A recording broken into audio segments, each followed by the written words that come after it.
on this komputer. Oke ya, selamat malam. Selamat bertemu kembali di sesi 9 ya. Kita masuk pada sesi 9, sesi setelah UAS. Sesi setelah UAS.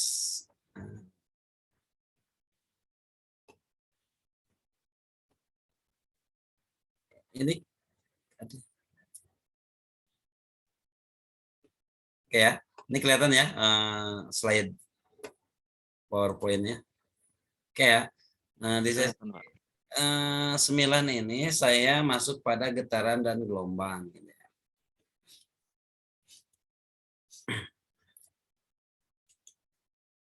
Galmot ya.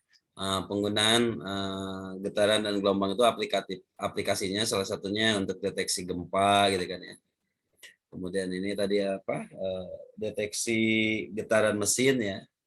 Biasa disebut dengan vibration meter ya. Ini yang keluarnya dalam skala kecepatan ya, meter per sekon atau milimeter per sekon. Oke, sebelum masuk ke sini ya, sebelum kita lanjut ke materinya, barusan saya mencoba menambahkan untuk pengayaan gitu kan. Nah, jadi kenapa misalkan mesin itu harus belajar getaran gelombangnya ya? Mungkin salah satunya seperti untuk mengukur getaran mesin di pabrik industri ya, sama dengan tadi ya. Jadi yang diukurnya itu kecepatan ya, walaupun di vibration ya, vibration mesin berarti kan getaran ya, tapi apa namanya satuannya dalam bentuk kecepatan atau velocity. Nah, saya mencari di beberapa literatur ya, standar mesin normal itu pertama mesin normal itu memiliki vibrasi 0,03 mm per detik pada saat running. Nah, ini kan kecepatannya velocity ya, milimeter per second. Nah, bagaimana hubungannya dengan getaran dan gelombang kan gitu. Berarti kecepatan gelombang gitu ya. Oke, kita lanjut. Nah, secara aplikatif kan seperti ini ya. Alat ukur vibration meter, misalkan untuk mengukur mesin kendaraan. Oke, nah judulnya getaran dan gelombang. Getaran itu atau osilasi atau istilah gerak bolak-balik ya, atau istilah lain adalah gerak berulang pada lintasan yang sama. Kalau kita kan jangan terjerumus kepada hal yang sama ya. Kalau getaran ya harus terjerumus pada yang sama gitu, terus berulang gitu. Ini saya animasinya gerak gak? Gerak, Pak. Gerak ya, oke. Nah, osilasi itu gerak bolak-balik ya. Ini bandul fisis biasanya disebutnya gitu kan, ayunan bandul. Nah, kalau kita lihat secara energi total, nah ini bisa dilihat bahwa ketika di titik tertinggi itu energi kinetiknya paling tinggi, pasti di titik terendah energi kinetiknya paling lemah. Paling tinggi ya di tengah ini, di atas ini paling, di puncak ini paling rendah energi kinetiknya. Kenapa? Karena kecepatan paling tinggi itu 0, kan dia mau balik lagi ke bawah. Nah, berarti kan kecepatan ke atas semakin lambat tuh kecepatannya. Setelah melambat 0 kan, nah, maka energi kinetiknya 0 sebenarnya di atas. Energi potensialnya maksimum karena ketinggiannya kan, MGH kan, itu energi potensial. Itu kalau dikaji secara energi. Nah, karena kita bahasannya tentang gelombang. Nah, jadi ini contoh misalkan analogi gelombang. Ini kalau saya hubungkan sebuah pegas dengan beban gitu kan. Nah, kita tahu ini adalah hukum Hooke yang berlaku. Gaya itu sama dengan K kali X. K-nya konstanta pegas, X-nya adalah perpindahannya ini. Kalau diibaratkan seperti ini, seperti sebuah lingkaran. Jadi satu gelombang itu satu lingkaran lah gitu ya, sederhanakan ya. 360 derajat. Supaya mudah memahami. Nah, jadi satu gelombang pada beban yang dikasih pegas, ini sebenarnya gerak bolak-balik gitu ya. Ini setengah gelombang sini, dari sini balik lagi setengah gelombang jadi satu. Oke, satu paham ya. Ini contoh gelombang yang terjadi riak pada air ya. Nah, gelombang sendiri itu dihasilkan oleh getaran ya. Ada gelombang bunyi, gelombang air, gelombang tali, dan gelombang wali. Di gelombang tali itu sebagai sebuah model.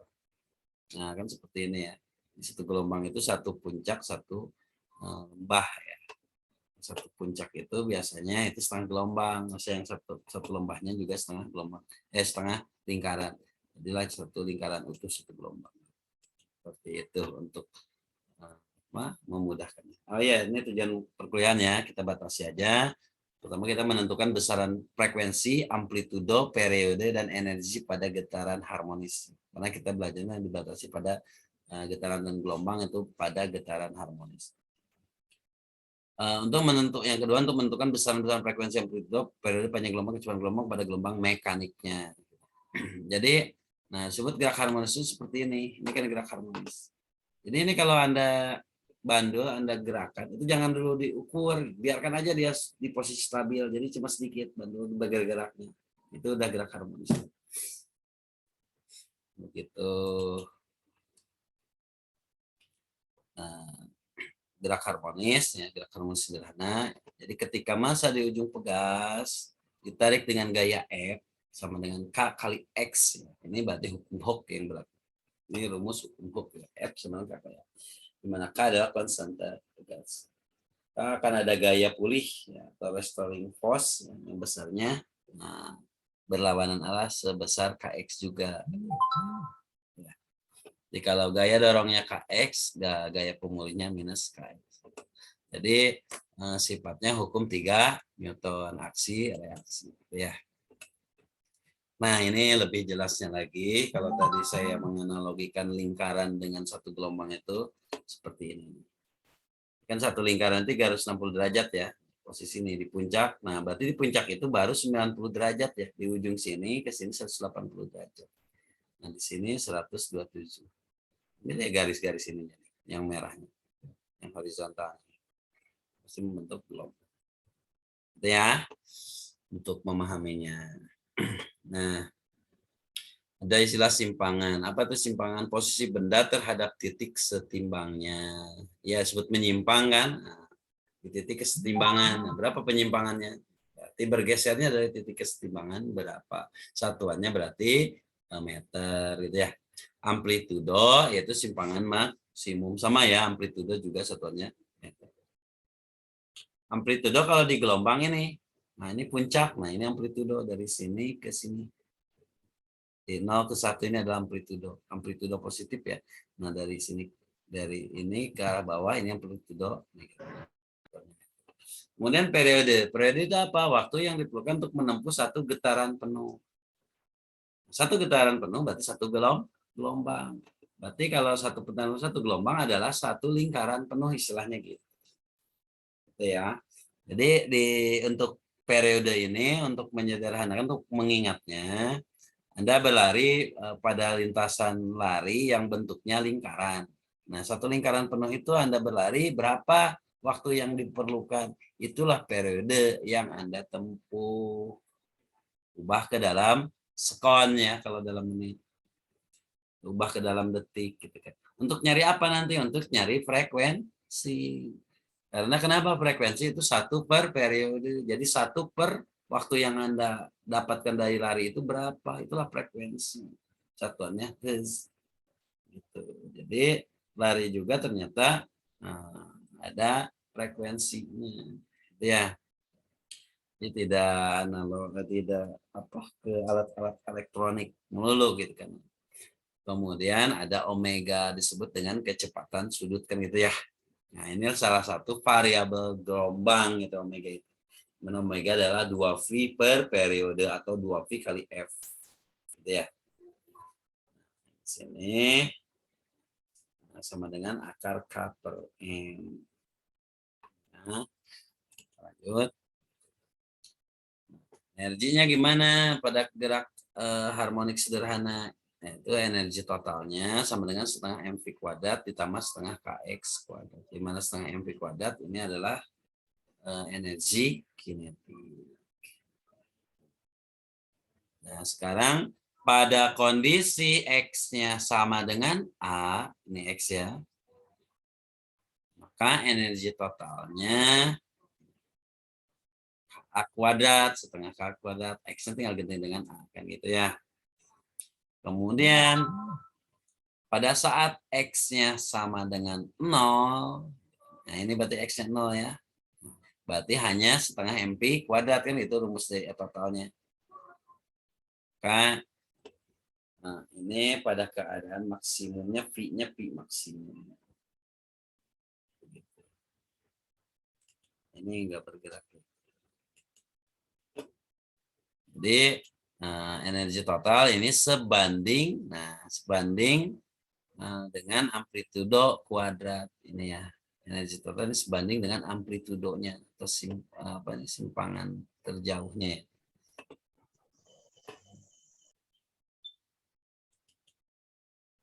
Ini contoh soalnya ya.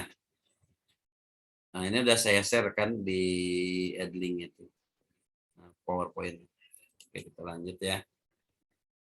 Nah, untuk persamaan gerak harmonik sederhana, ini X sama dengan A kosinus omega T. Ini persamaan umum gelombang ya. Oke. Nah, ada kok cos biasa sin. Nah, kita lihat di sini, ini kurang besar ya. Ingat lagi rumus segitiga ya. Segitiga siku-siku ya. Nah, kalau X itu kan arah ini horizontal ya. Nah, sudutnya di sini. Ya. Sudutnya di sini. Berarti yang di bawah ini fungsi kosinus kan gitu. Ya. Nah, kalau kita lihat di sini fungsi sederhana aja rumusnya kosinus itu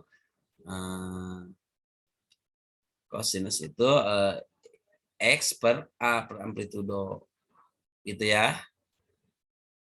X per A. Nah, omega T berarti di sini simpangan, yaitu di sini T, theta. Atau pada gerak melingkar ini kecepatan sudut. Ya, kalau gerak melingkar ada kecepatan sudut, nanti baliknya ke torsi T. Ya, kalau itu dihubungkan lagi. Bisa nanti menyambung. Ya. Nah, untuk mencari kecepatan, ini adalah dari jarak perpindahan ke kecepatan itu kita menggunakan diferensial ya, penurunan ya. Jadi turunan dari kosinus itu sin minus sinus ya. A, nah omeganya diturunkan menjadi ke sini kan. Turun. T-nya pangkat 1. T pangkat 1 kurangi 1. Berarti T pangkat 0, T pangkat 0. Itu sesuatu yang dikalikan dengan 0, dipangkatkan dengan 0, hasilnya 1. Gitu. Makanya T-nya nggak ditulis. Harusnya ditulis T pangkat 0, yaitu hasilnya 1. Kemudian omega T ditulis lagi. Ini kecepatannya ya. Nah, pada gerak harmonik sederhana. Nah, untuk percepatannya sama diturunkan dari kecepatan. Turunan dari sinus itu kosinus. Karena di sini turunnya minus sinus, itu bukan minus kosinus. Jadi yang diturunkannya apa? Fungsi omega T-nya. Omega T-nya kan pangkat 1 kurangi minus 1. Masukkan lagi ke sini. Yang awal kan ikut nih. Yang dari fungsi sinus A kali omega ya. Nah ini omega T diturunkan lagi. Hasilnya omega. Jadi omega kali omega adalah omega kuadrat. Seperti itu ya. Ini diferensial biasa lah. Pi maksimum itu sama dengan A kali omega. Kenapa Pi maksimum? A kali omega. Berarti P maksimum pada saat sudut 90 derajat ya. Pada penyimpangan 90 derajat. Berapa lagi? Supaya maksimum 270 udah pasti ya. Jadi P minimumnya berapa? Dikali 0 derajat ya. Sinus 0, 0 kan? Sesuatu dikalikan 0, hasilnya 0. Jadi P minimumnya 0. Di mana? Di 0 derajat simpangannya. Jadi omega ini kecepatan sudut atau kita sebut dengan kecepatan anguler. Satuannya radian per sekon. Rumusnya 2V kali frekuensi atau 2V per periode. Balik lagi sini. 2V per periode. Nah ini ya, 2V per periode. Oke. Nah, kemudian ada getaran teredam, ada getaran tidak teredam. Kita lanjut, karena getarannya teredam itu berarti ada resistansi lah, hambatan. Gitu ya. Di amplitudo semua pegas atau pendulum yang berayun pada kenyataannya perlahan-lahan berkurang terhadap waktu. Ini terapannya di mana? Di shock breaker ya, gitu, salah satunya gitu ya.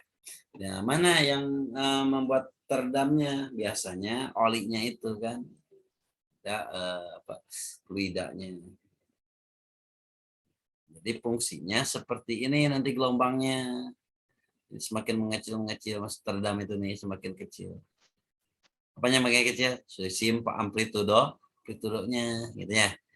Kan kalau linear seperti ini. Nah, ini gini. Amplitudonya tetap ya. Teredam amplitudonya kecil, bahkan nanti suatu saat berhenti tidak terasa gitu lagi gitu kan. Nah ya, berbicara tadi sensor vibration meter sebenarnya udah dibahas di sini kan, di tadi penurunan rumus ini. Ya. Kecepatan itu meter per sekon, percepatan apa? Meter per sekon kuadrat. Gitu. Jadi yang menentukan kecepatan salah satunya apa? Amplitudo gelombang. Bisa menemukan juga waktunya atau periodenya. Nanti untuk alat mesin itu bisa mengecek tingkat keausan, misalnya bearing rusak, itu mulainya dari situ dulu. Atau nanti kurang apa tuh, pelumas namanya, gemuk tuh istilahnya, istilah ini legalnya tuh gemuk itu kan bahasa pasar. Gris. Steplet. Nah, ada getaran paksa, contoh trompet, ada gelas kan bisa sampai pecah, jadi ada sentakan.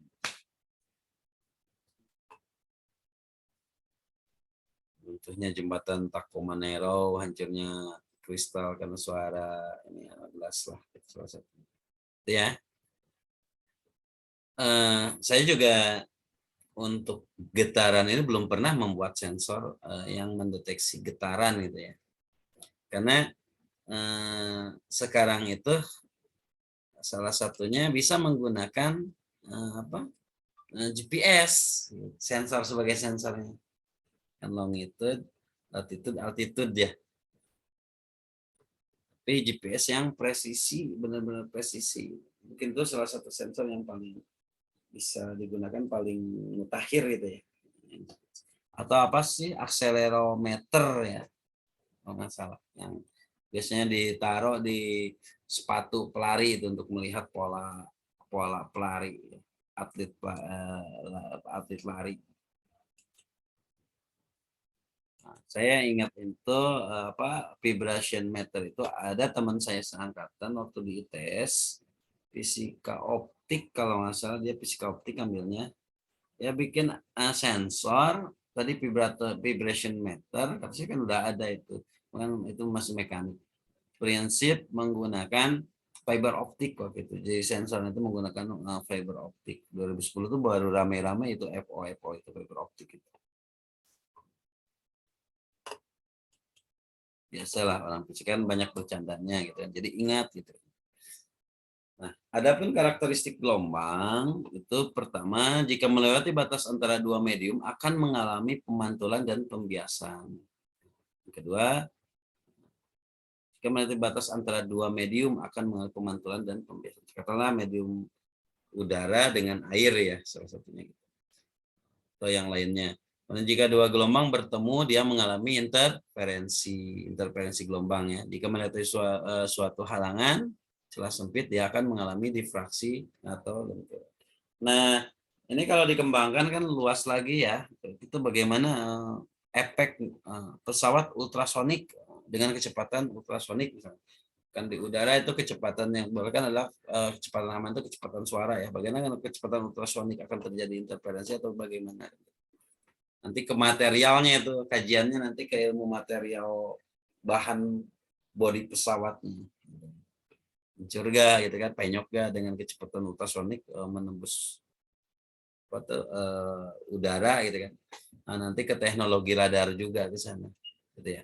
Yang terakhir kan Cina membuat rudal gitu kan yang cepat sekali kan, melebihi kecepatan ultrasonik pas setara dengan kecepatan ultrasonik ya. Jadi tidak terdeteksi oleh radar gitu ya. Itu berhubungan dengan gelombang. Atau contoh yang di mana tuh? Yang Israel ya, Israel. Penembak rudal. Kalau ada rudal mereka tembak, berarti kan itu ada apa namanya? Radarnya kan. Batasnya kalau kecepatannya mungkin kecepatan suara gitu ya. Nah, kalau ke ultrasonik apa masih kedetek dengan radar? Itu pengembangan teknologi. Dipindah-pindah selalu dikembangkan. Ini contoh soalnya dan penyelesaiannya. Suara orang yang sedang mengobrol di suatu ruangan dapat terdengar oleh orang yang berada di luar ruangan. Manakala ruangan tersebut tidak tertutup rapat, ya karena ada celah ya. Bunyi merupakan suatu gelombang. Jika bunyi melewati suatu celah, maka dia akan mengalami difraksi. Jadi, kalau pernyataan benar dan benar itu A. Ini keluar lagi soal seperti ini sebab akibat itu. Dulu sempat nggak boleh ya, sekarang boleh.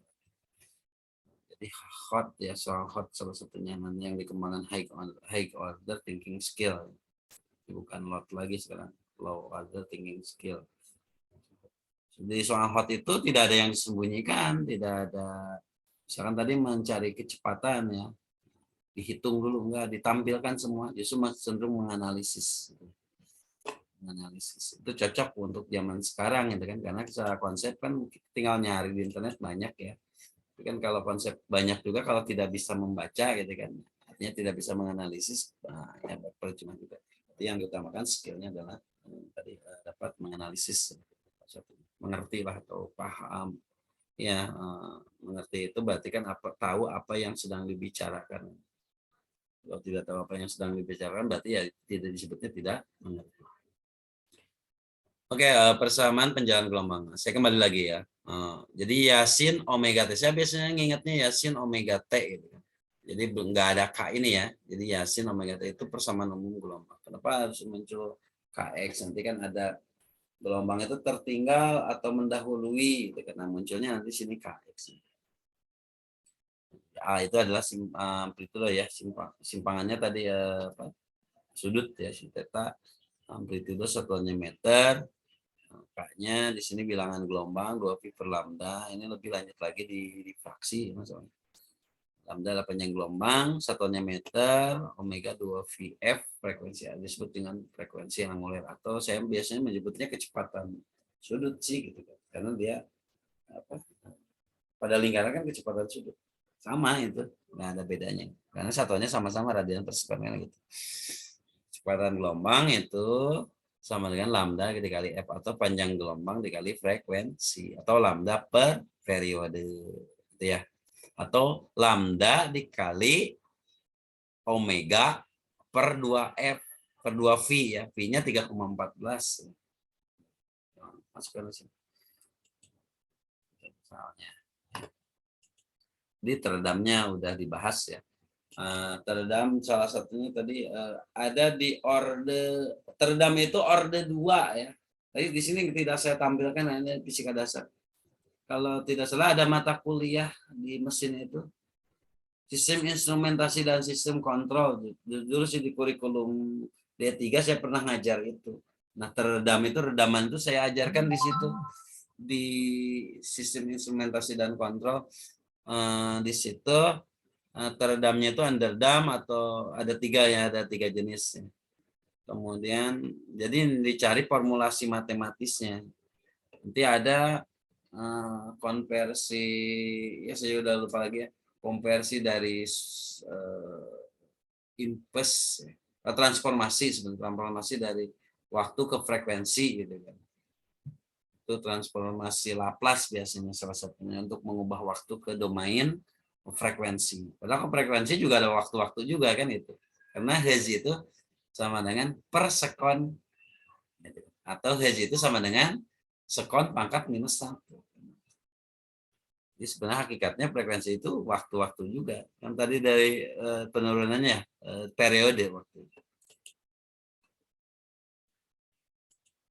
Ya, jenis gelombang ya. Ada gelombang transversal dan gelombang longitudinal. Kalau gelombang transversal, ini tegak lurus arah gerak gelombangnya.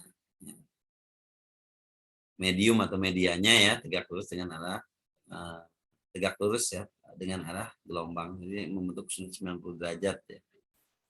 Seperti ini contohnya tali ya, tali digitukan. Itu ke jenis bentuk dari gelombang transversal. Nah, kalau gelombang longitudinal itu kayak apa ya? Dulu itu ada tali, disebutnya tali selingki ya, mainan itu yang spiral plastik gitu. Dia ada rapatan, ada renggangan, rapatan, renggangan. Seperti ini bentuknya kalau untuk longitudinal. Di arahnya itu arah gerak sejajar dengan arah gelombang. Tadi kan tegak lurus ya, contohnya itu gelombang bunyi, kemudian gelombang pada tugas. Gelombang bunyi kan gitu kan, kita menekan udara kan, saya yang berbicara ini karena ada vibrasi, jadi udara tertekan oleh getaran yang dikeluarkan dari lidah dengan mulut kan. Jadi itu kenapa bunyi kategori longitudinal. Jadi tidak naik turun naik. Gema, bagaimana dengan gema? Oh kan gitu ya, kalau di ruang terbuka tetap aja dia masuk ke. Ya, untuk bunyi, sumber bunyi atau getaran atau vibrasi ya. Untuk infrasonik itu di bawah 20 Hz. Untuk audiosonik itu 20 sampai 20 ribu Hz atau 20 kHz. Ultrasonik, nah ini lebih dari 20 kHz. Densitas yang dapat didengar itu 1 watt per meter persegi. 1 meter persegi itu 1 watt. Dapat didengar oleh telinga manusia normal ya. Tingkat intensitas bunyinya, nah ini desibel ya.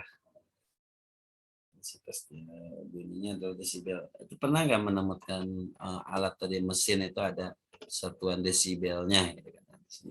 Dari rumusan ini. Jadi untuk mencari intensitas bunyi itu ini 10, ini udah ketetapannya 10 log ini. 10 log sama I per I0. Di mana I adalah intensitas sumber dan I0 adalah intensitas ambang. Biasanya intensitas ambang konstanta sebagai konstante ya, ketetapan 10 pangkat 12 watt per meter persegi. Tadi kenapa ya, ini 10 pangkat 12 watt per meter persegi. Ya. Jadi ambang pendengaran manusia.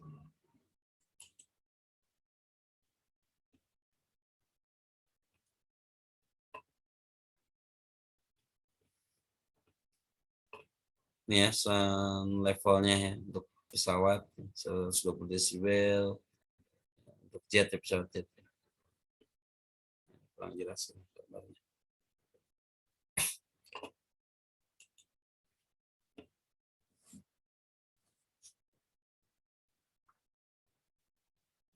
di udara terbuka di mana R adalah jarak dengar sumber. Efek Doppler ya. Nah, ini di SMA ya, ini dipelajari di kelas 3. Fenomena frekuensi yang didengar berbeda dengan frekuensi sumber ketika sumber dan atau pendengar bergerak. Ini biasanya disampelkannya sirine atau mobil polisi mendekati atau menjauhi gitu kan. Rumusnya. Di mana kecepatan bunyi itu 340 meter per sekon. Ini ketetapannya, kecepatan bunyi 340 meter per sekon. Kecepatan motor pernah nyampe nggak? Atau kendaraan mobil Lamborghini sampai 340 meter per sekon?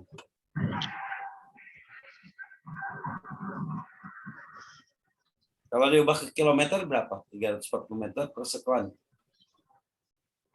Jadi berapa? Meter berarti 0,34 ya. 0,34 dibagi sekon ke jam 3.600 ya. Jadi 34 dikali 10 pangkat minus 1 dibagi 36. kali 10 pangkat 1. Jadi minus naik ke 2 ke atas minus 2. 1 kali 10 pangkat minus 2 kilometer per jam. Ya, gitu ya. Diubah ke kilometer per jam.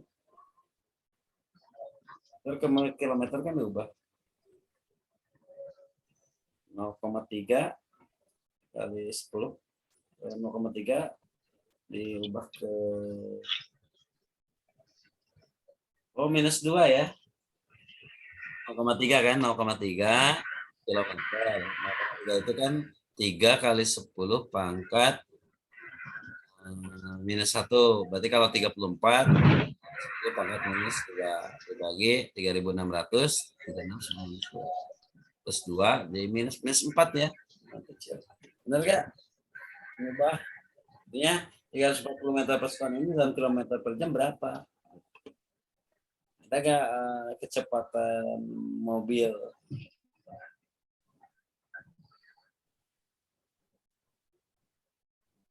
Ini kan hubungannya kecepatan ultrasonik ya. Pesawat supersonik ya. Supersonik itu berapa tadi kecepatannya? Begitu Bapak Ibu sekalian, Bapak-bapak semua ya. Untuk sesi 9 ini yang dapat saya sampaikan ya. Untuk menambah wawasan saja ya. Kembali lagi konsep dasarnya. Ini yang saya tekankan, terutama logika ininya, gitu kan. Satu gelombang itu seperti ini. Satu gelombang itu, ini lambda ya. Panjang gelombang itu satu gelombang ya. Satu bukit, satu lembah. Ini satu bukit itu 180 derajat ya, atau setengah gelombang, setengah lingkaran, dan sisanya adalah setengah lingkaran 180 ketika